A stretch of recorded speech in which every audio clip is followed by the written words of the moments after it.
Hey guys, welcome to episode number 4 of the Derby Career Mode Live, and to start off this episode, we're currently 10th in the table, 1 win and 1 loss so far.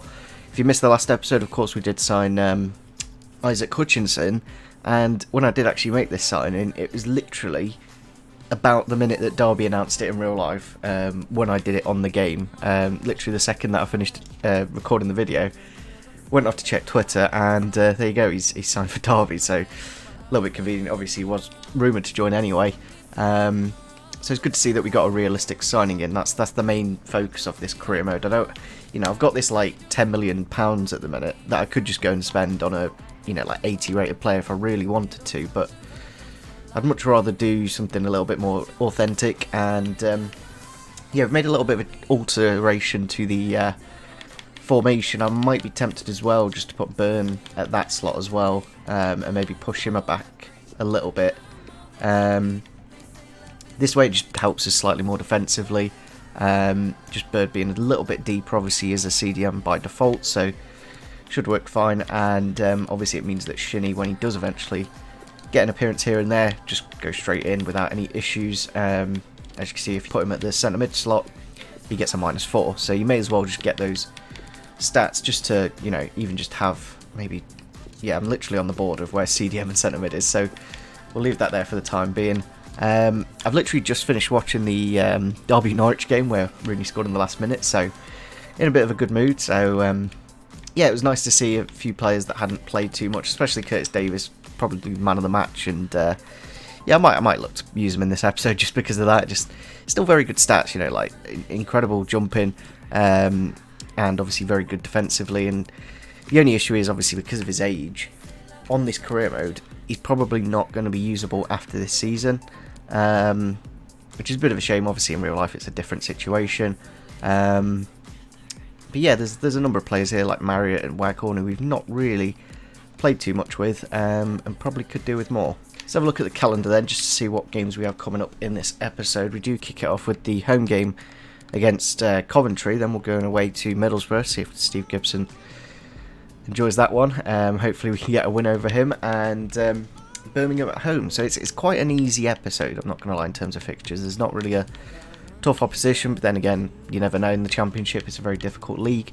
We'll probably do in the next episode the Carabao Cup game against Sheffield Wednesday and the Bristol City game, and potentially we might get one extra episode. So we've got another 2 or 3 episodes. I'm kind of trying to extend it so that basically we get to Monday when the deadline day is, for I think it's international transfers, but obviously the domestic transfer window is still open until the 15th, so there's a very long time indeed, so we may need to wait.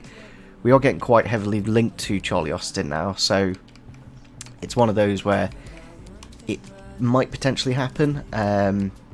It's probably at the 60% mark, maybe 50% mark. It might happen, it might not.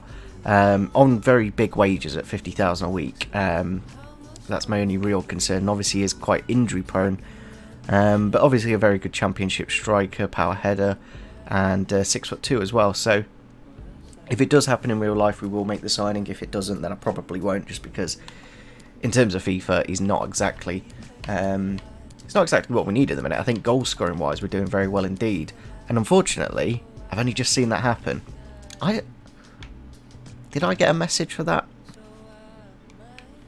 Because I wouldn't have mind picking up Porteous for maybe swapping one of our centre-backs. This is why I keep my messages, because in case something like this happens. So there's the scout report. That's a bit odd. Normally it says if a player that's on your shortlist gets bidded on, it'll say so and so has bid so much. So yeah, a little bit annoying. We're not going to be able to get him, but we'll keep him there anyway. Maybe we can get him in a year's time. He's still only 21. Maybe New England Revolution can develop him in a bit. We did have a few more suggestions for players to add to the shortlist. I think Ronan Curtis from Portsmouth is a pretty good player. Obviously 4-star skills, which is getting the scout report on him, and I might be tempted. He's obviously looking to make that move from League One to the Championship. But yeah, for the time being, I think we'll leave it where it is for signings. I've got a massive squad. Like, if anything, I could probably do with moving on one or two players, maybe Jozasoon and Forsyth. I might just look to move on. But at the same time, if you just keep him there, it's a good backup to have. But yeah, I'm kind of hesitant to make signings just because I'd rather do something a little bit different. In the past, I've always made big signings in the first transfer window. So yeah, Coventry at home, hopefully it goes well. Into the game we go then at Pride Park against Coventry City.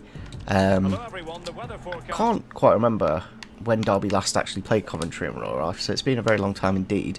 Pretty much same lineup for us. I was very tempted to put Burn in that right mid slot, but I think what we'll do is probably do that when we're playing some more tougher opponents. I think Coventry are pretty beatable. They are playing a 5 at the back there with Carl McFadzean, Dabo, really good card from last FIFA and Team of the Season, of course. McCallum, Hyam, Ostergaard and Mariosi in goal. Kelly and Shipley in the midfield. Allen, Ben Sheaf out wide, and Godden up front. I think Sheaf is from Arsenal. I'm pretty sure he's a centre mid.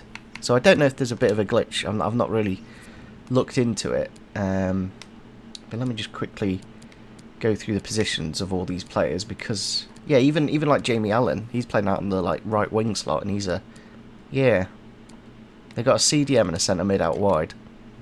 So I don't know if this is just a PC issue, or I don't know, maybe they're a bit versatile and can actually play out wide. But from the looks of things, there was who was it? The Cardiff left back, which game you didn't see. The Cardiff left back was playing at right mid, so I don't know if there's a bit of a position issue at the minute. I'll have to have a look at the end of this episode. Chance here for Rooney to run through. Hopefully he's onside. I think he is. Chance to go past the keeper with the finesse shot outside of the boot and into the back of the net. First 10 minutes of the game, Wayne Rooney does get us into a very lovely position, and yeah, it was good to see him get a goal today, obviously against Norwich in the last dying moments, just to get us the 3 points. It's what I miss. Like, I think under Rout we were much more results based. I think we got a lot better defensively under him, and yeah, then we went back to more attacking football under Lampard and Koku. So it was nice to see a bit of a change today. Coventry on the edge of the box here, pinging it around quite nicely.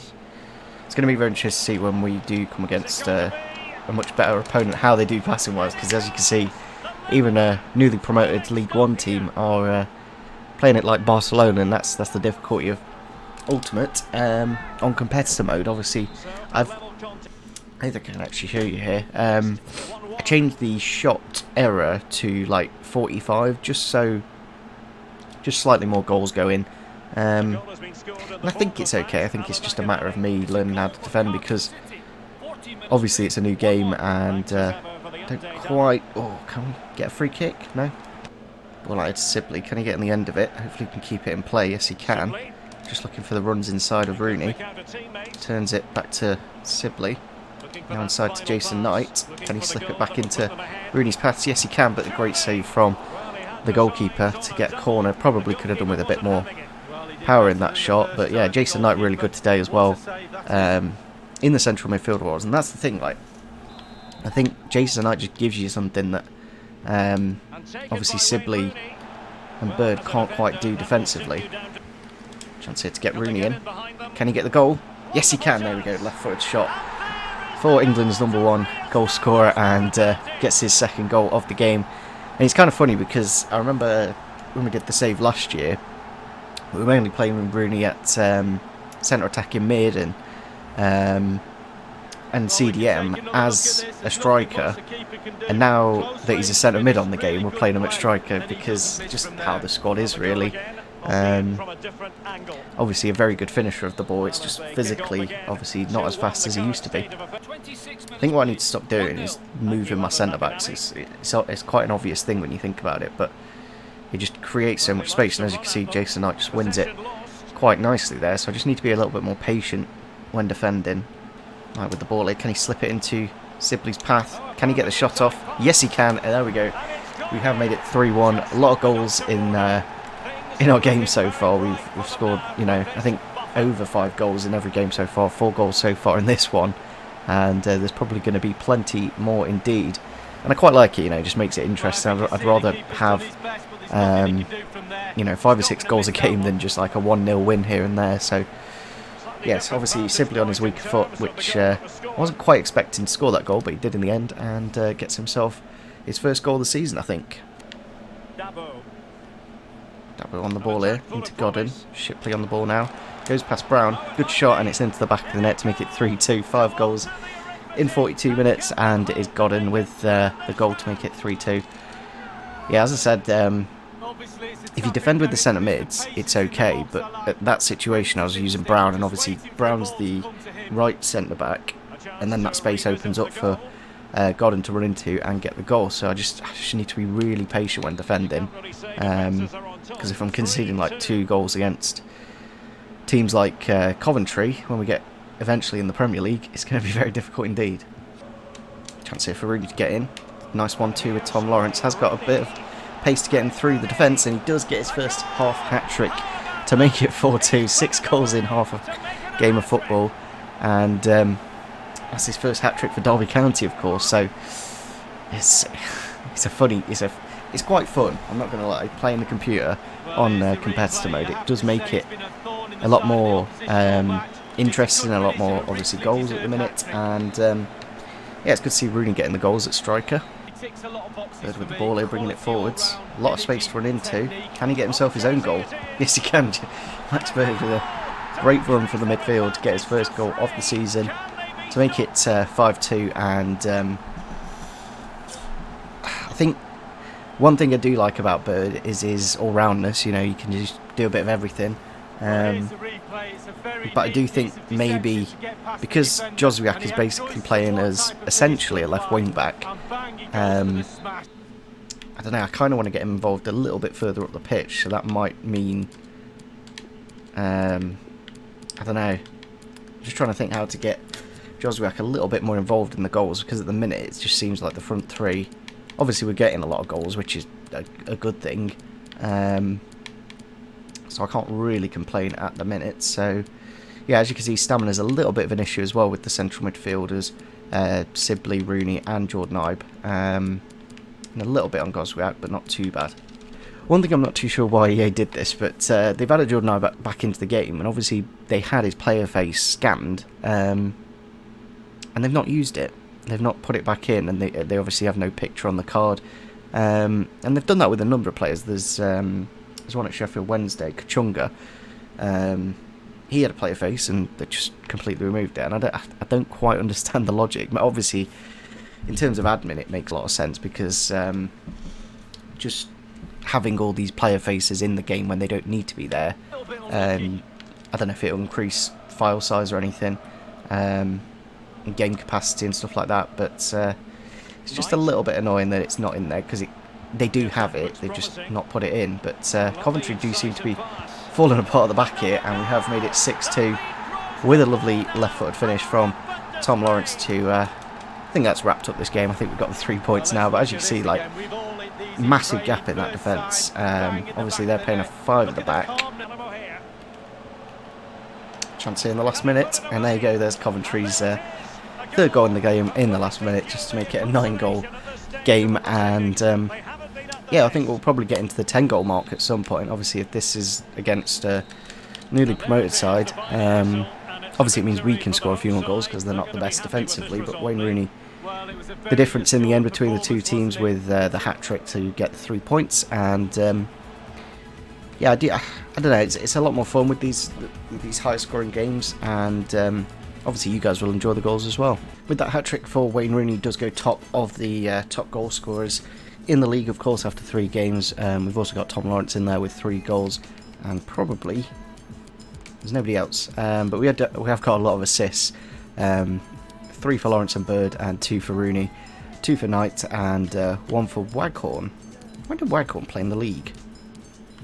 Must have been first game, surely, because I don't remember playing him at all, because I've got the memory of a goldfish. Anyway, into the next game we do go against Middlesbrough coming up at their stadium, of course. It'll be interesting to see how we do against a very good defensive team.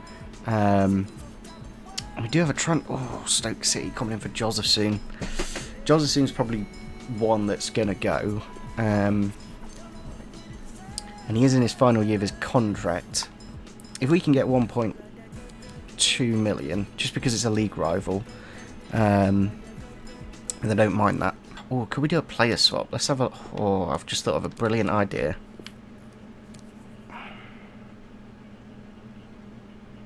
I think you kind of have to try.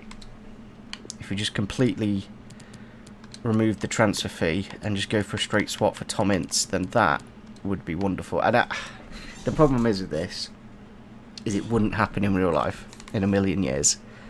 But this is FIFA, so you got to try. And let's see if they're interested in swapping Tom Ince for Josephson. And if they do, then wow. I'm not going to skip this just to build the suspense. And no, I knew it was very cheeky indeed, but that was the only, like, a million's not going to make the world of difference to me. I'll make the decisions, mate. I'll do it, mate. Don't you worry. But yeah, I'm not. Until it happens in, I don't know. It's kind of difficult because obviously it is a career mode save. But I think this is the first game we are playing in our away kit. I don't remember playing in this kit before. And we do have a couple of fitness issues. We have had a bit of growth as well to players. Jordan Ibe going to a 73.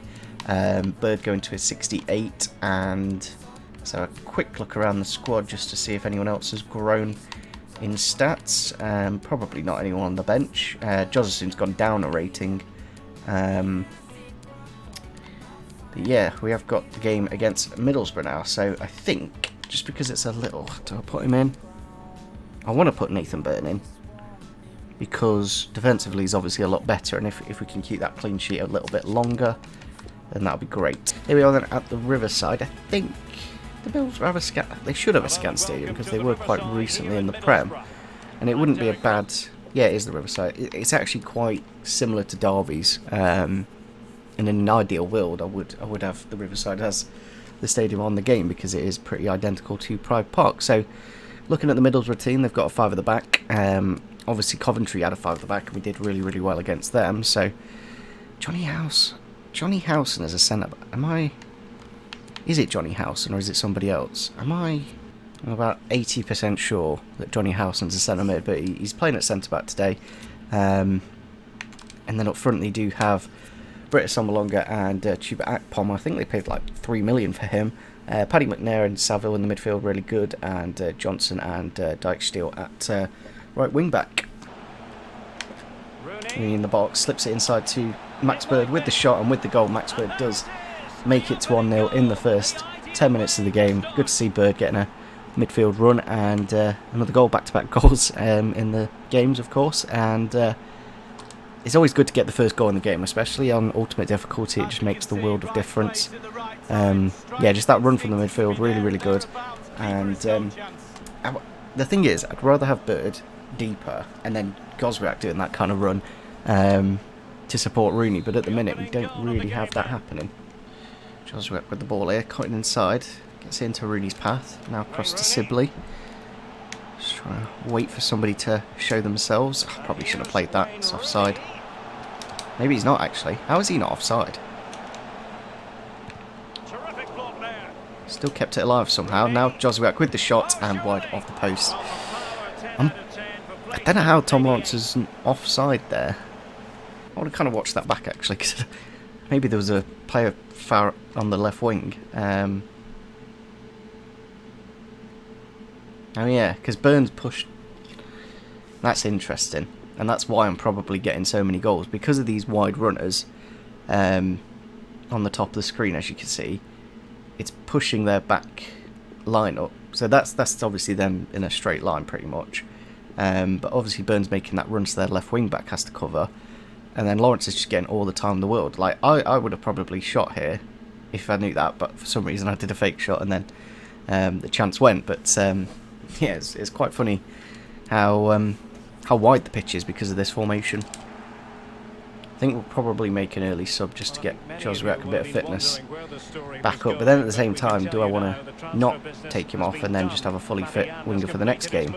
Chance here for Sibley to make it 2-0. Hits the post, and I think at that point we'll probably look to make some changes. Probably bring off Rooney. Give Marriott a run out, why not?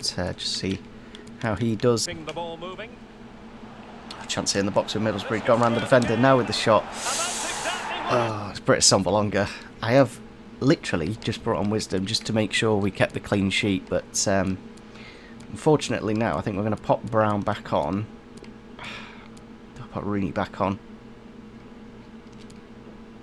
I think I'd rather try and go for the points this game than look for him in another one. And I think we'll probably get Graham Shinnie on just so he can win the ball a little bit better in that midfield. With the ball here, can we get a goal straight from kickoff? It does seem like the defenders are literally running out the way, and that should that be happening on ultimate difficulty on competitor mode, literally just running at them from kickoff with the fresh new substitute. It's a lit, I don't know, like that. What is that defender doing there? Let me just show you what. Look at number 6, Dale Fry, I think it is. Why? Why has he done that? I just don't think that should be happening on ultimate difficulty.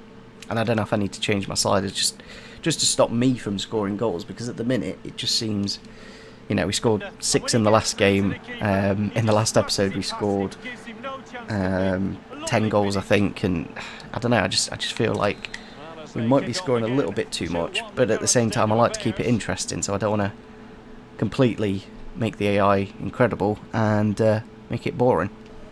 Good little flick there from Jordan Ibe to win it. Has got the chance to run into the space. Hopefully he can continue that run. Now gets it across to Tom Lawrence. Cuts inside really nicely. Can he get the shot off? Yes, he can. I think that was it. Has he got 5-star skills now? I know we've got him on the game plan. Yeah, he does. I didn't realise that. So he's upgraded to a 5-star skiller now. So that's really, really good. It's kind of annoying that they don't tell you, to be honest. And Shinnie's got 4-star skills. I've got 5-star weak foot. Rooney's got 4-star skills. Yeah, it doesn't actually tell you when a player's upgraded in skill moves. We do also have Marriott on her, so Marriott should go up to 3-star skills as well. So I do really like the new addition of being able to train a player up in skill moves, because it just makes the world of difference when, especially like a 2-star skiller to a 3-star skiller, makes them very usable. Rooney with the interception here. Gets it back to Graham Shinnie-Ester. Nice bit of skill from him. Inside to Rooney. Goes around the defender, gets the shot off, but it is blocked. Still got the ball though somehow. Marriott's on it now. With his weak foot, with the shot and with the goal. Lovely little play there from us to get the goal, just to keep it alive. And I think that's Jack Marriott's first goal of the season. Did he score in the Gillingham game? He might have scored in that, but I'm pretty sure this is the first in the league. But he's a nice player just to have on the bench, just because, you know, he is a poach. If you need that goal, he will get it, as he has in many, many games for us and got points. So he is a nice asset to have at the club, but I'm not too sure how much starting game time he will get. Right, with the ball here. Hopefully he can run into that big space. It just seems way too easy to do that. Like, there just shouldn't be that option just to run like that. And Ibe with the shot here, and Ibe with the goal to make it 4-1. I think we do need to change the defensive side of the AI. I think they're scoring what they should be scoring, but I think I'm scoring way too easily. Like, this is ultimate difficulty, and I'm just finding it far, far too easy. And I don't think I want to change my shooting error, because then that just brings up a whole world of troubles with missed shots and stuff like that, in terms of players just missing things that they shouldn't miss. So I think I'll just increase the defensive awareness. And that's full time against Middlesbrough, 4-1 victory in the end. I think one of the issues with the computer is basically when you are in the lead, their fullbacks just bomb up the pitch. Obviously we on the matter of stats there, as you can see, we had 12 shots, they only had 3, so that's probably a fair way of doing it. And obviously Jordan did get a couple of goals coming off the bench on the left-hand side. Position change option here for Lewis Sibley then. We're going to change him to a centre forward. Obviously he can still play centre attacking midfielder. And I think we will give him those 4-star skills. And obviously it increases his sprint speed, finishing, long shots and composure. So that'll just make him a little bit better in terms of shooting. So at the minute, we are doing very nicely indeed. Currently third in the table, 9 points. Only Forest and Preston above us with completely unbeaten records. As you can see, we have scored a lot of goals. We've got 17 goals, but we have also conceded 9. So I think what I'm going to do, just to make it a little bit more realistic in terms of score lines, we'll probably just increase the AI's defensive capabilities. So if we increase the goalkeeper ability by 5, marking by 5, I think line height's quite a big thing. So as you can see, we have got the game against Birmingham next, and fitness wise it's going to be an interesting one, because I'm probably not going to be playing Knight, Burn or Rooney for sure. I think 85 is about the mark.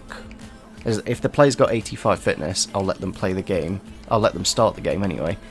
But if they're under that, then I'll probably look to rotate the squad. So yeah, we'll have a look at changing the team for the next game, obviously. But I think one thing I do need to do before we do finish off the episode is just sort out a few contracts, because we do have quite a few players actually in their final year of their contract. I did extend a couple off the video. We did Buchanan, Idem, Bateman and somebody else, I think Jordan Brown, I think we did, and maybe one other. But yeah, we've got a lot of players on 11 months left on their contract. Obviously Matt Clark on loan, same with Liam Delap. But I think one for sure that we're going to do is Tom Lawrence, so let's kick that off straight away. So he wants a 2-year extension. I'll try and get the 3, just because then it sees him up to pretty much 30 years old in age, and then at that point we'll probably look to, well, we'll probably improve the squad by then. I think we'll give him a 20k wage and a 50k bonus, and hopefully he signs that. And there we go, he signs that. Cool. So slight increase in his wages by a couple of k, but it just means that we've secured him for the next 4 years, so that's good indeed. On to the next player then. Let me just see if I can actually... Yeah, we've only just got Rooney a new contract. I must say that the overall wage of the squad is actually quite good. You know, Rooney and Lawrence are in the 20k mark, but then pretty much everyone else is under 15k, which I think is a fair amount, to be fair. So I might be tempted to look to move Forsyth on, just because he's on quite a bit of money at 13k a week and not exactly playing. Same with Martin Waghorn, 15,500 and not really featuring too much. Yeah, let me just go back to players that are expiring. Next player then, Dwayne Holmes or Jack Marriott. To be honest, I'll do both of them. We'll go Jack Marriott first, just because he's a feature that scored in the last game, of course. So it'll be interesting to see what kind of squad role he wants. I kind of want to go rotation, because that's pretty much what he is. And that's a bit of a... Ooh, I don't really want to give him an important role, but he will play quite a bit. And I guess if he's got this contract for the next 3 years, he's not exactly going anywhere. So if we go keep the same wage and maybe just slightly increase it to 70,000, just because Wisdom's was closer to 150. There we go, we've accepted that. Cool. So seems to be getting through these quite easily. It would be kind of cool. Obviously I'm doing this quite early on, just so we don't get any issues further down the line with players' contracts, since we are quite early on in the season. Obviously not everyone's played that much. Now Holmes just isn't that important to what I'm currently playing with, but you just have to accept it. And yeah, it'll get him up to like 28 years old by the end of his contract. He does grow a little bit because he is still quite young, No, we don't want a release clause. So wage, I kind of want to get him down in wage if I can. Even if it's a little bit of money. But then we'll give him the 70k bonus. Hopefully he accepts that. And there we go. So we have saved £1,500 a week on Dwayne Holmes. So that's good to see. I think I extended Sibley's contract as well at some point quite recently. So I think one thing that I might be tempted to do, just because we do have the money at the minute, is look to approach to buy Matt Clark. I'm not too sure if that happens immediately or it's made permanent at the end of the season.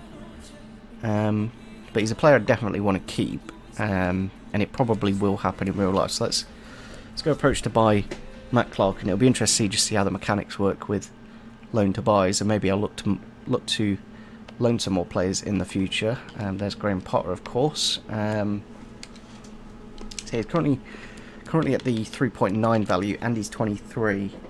So I think if we go for that, is there anyone we can put in? Probably not. So let's go for the 4 million offer and just see where Brighton are thinking with this player in particular.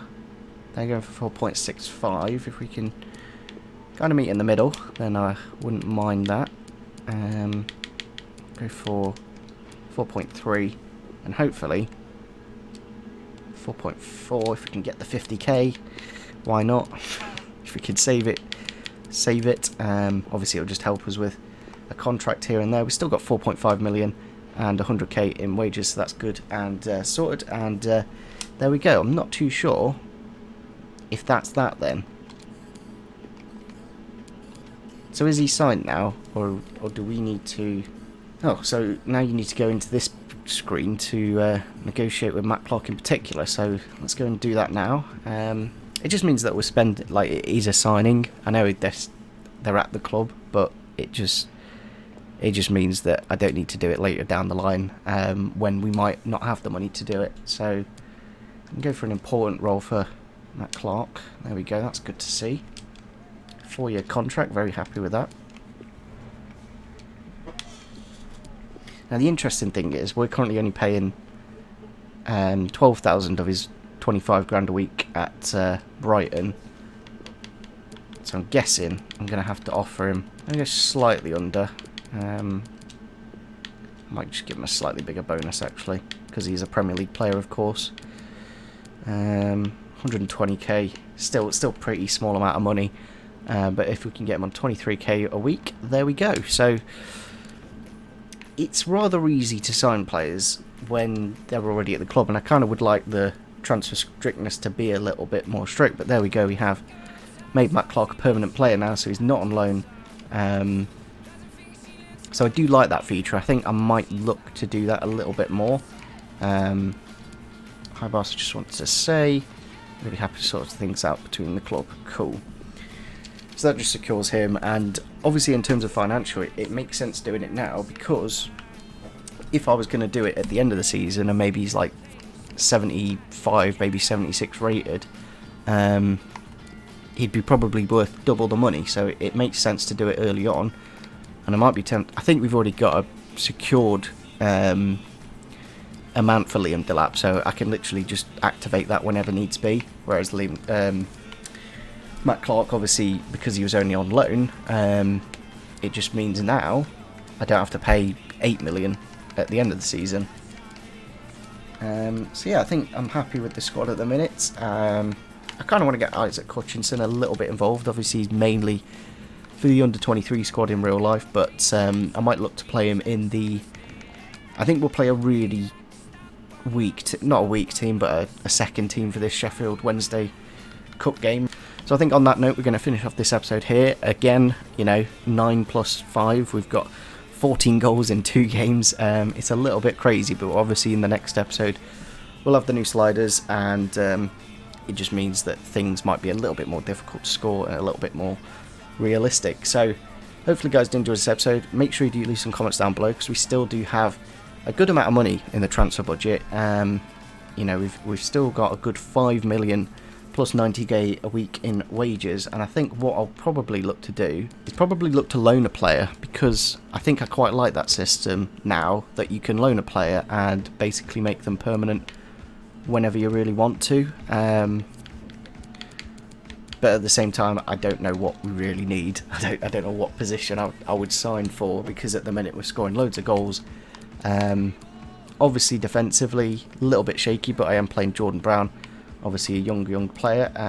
You know, I could just pop Wisdom in and make that defence look a lot better. But I think for the time being, since we're getting the points anyway, there's no reason why I shouldn't be playing youth players. So yeah, let me know in the comment section down below what you think we should be doing in terms of signings, and yeah, leave a like rating if you did enjoy it, and see you soon. Bye.